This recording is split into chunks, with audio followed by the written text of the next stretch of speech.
As leaders, don't ever forget that the way you see someone, the way you believe in someone, is going to have a huge impact on how they live and perform for you. And I'll tell you, a lot of people are just dying to find someone who believes. And, you know, a lot of times people don't like hearing it, but a lot of my work, even with pro golfers and basketball players or the field goal kickers I work with, I mean, they just want someone they can talk to and who believes in them. And, you know, a lot of kids go to school and teachers don't think they're that smart. Or they play in sports and have a lot of coaches who don't believe in them. And we've all had them. And yet it's a huge, huge part of life. So one of the messages is surround yourself with people who believe in you and make sure you believe in people that you hire. And I mean, and treat them the way you treat. And what we find when we study this self-fulfilling prophecy is the quality of the feedback you give people you believe in is different.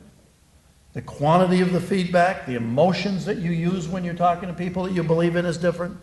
And I think there's nothing more fun than bringing people along. You know, the first time I ever came to New York to give a talk, the first time I ever came to New York, I probably came with Dan. We went to see Willie Persons play basketball. And as a matter of fact, we went, there was a kid who played on our team, and we went over and saw St. John's play, and then we went to St. Peter's College. Had a guy named, was it Ronaldo Webster or something? And it was like 10 years later or more, I came back and I gave a talk to a basketball coaches convention. Someone from Golf Digest heard my talk and asked me to go give a talk to Sam Snead and Kerry Middlecoff and Paul Runyon and Bob Toski and Davis Love and some of the great teachers of the game and players. And fortunately for me, they loved it, and my career took off in golf. But the first speaker at the convention I was at was a football coach named Duffy Doherty. And, you know, Duffy Doherty stood up to speak. And he says, I know I'm supposed to talk for an hour, but I only got about a minute and a half. Everyone in the room, a minute and a half? I want to hear an hour. And Duffy goes, believe me, I can tell you everything you need to know in a minute and a half. And he looks at him and he says, success in sports and making championships all comes down to 3 bones. Everyone goes, 3 bones? He goes, yeah, you got to have a wishbone to dream on. You got to have a backbone to get you through all the tough times you're sure to face if you want to be a champion. And you have to have a funny bone to get you through all the tough times they're going to try and break your heart. And then he stood up and go, thank you very much. I hope you enjoyed my talk. And it's amazing, 30-something years later, after hearing that talk, I tell people, you know, the guy knew what he was talking about. He said an awful lot in a minute and a half. And because it's very true what he was trying to get people to understand. I had a cousin, and this kind of was good for my career for sure in learning about attitude.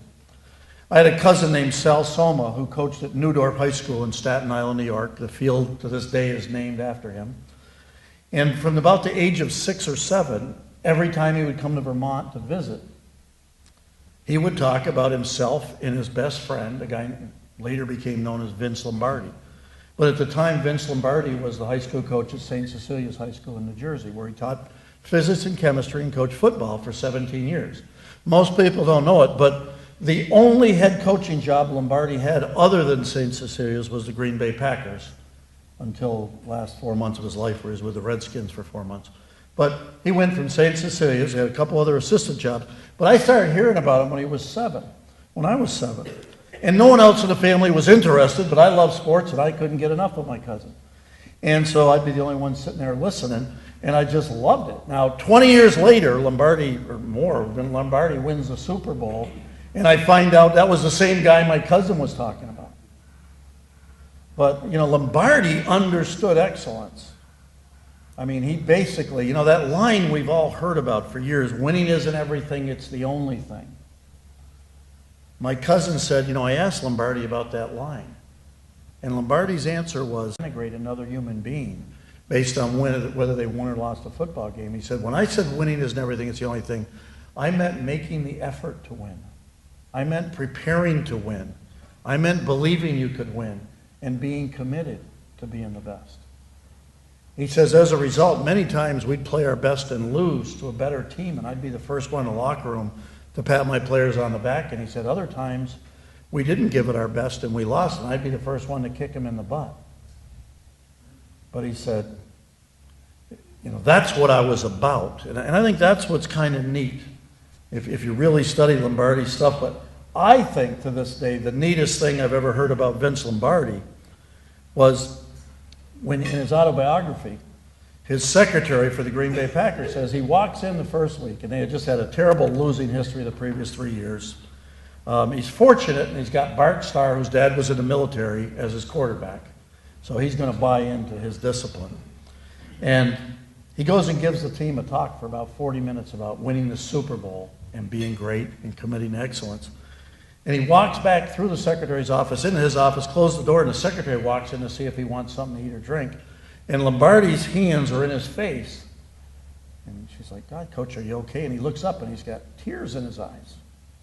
And he doesn't look very good. She says, what's wrong, Coach? Are you okay? And he says, yeah, he says, I'm just scared to death. I just gave the team a talk about winning the Super Bowl, and I don't know how we're going to win a damn game this year. But that isn't the image that sells. We like to sell the image of everyone who excels in sport being free of doubt, free of fear. They're the ultimate macho. They've never had a setback. They've never had a tough time. And it's just not the way it is.